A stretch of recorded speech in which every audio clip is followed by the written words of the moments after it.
In this piece that we're talking about tonight, music for strings, percussion, and celeste, Bartók really achieves probably the greatest synthesis of this music into a classical language.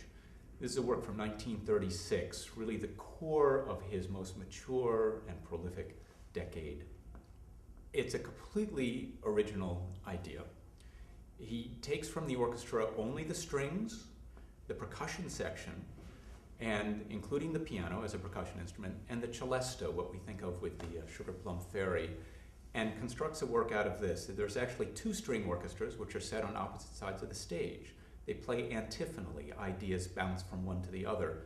But you can imagine what this means for setting up a stage. This piece is set up completely differently from everything else on tonight's program. So you're likely to see quite a lot of stage movement going on. There are 4 movements.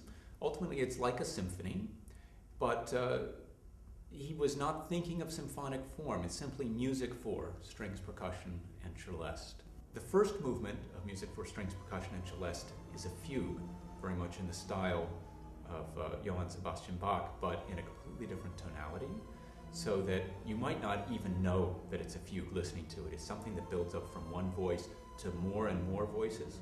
Unlike Bach, who would have a 4-voice fugue with instruments coming in and out, once Bartók brings in an instrument, it stays in. And we build up to 12 voices.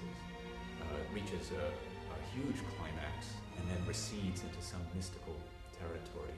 This is really music in that loose, speaking type of rhythm. Whereas the second movement, by contrast, is in a rigid, dancing rhythm. It's a driving sonata, put together very much like a classical symphony, but with this different tonality, sounds very different.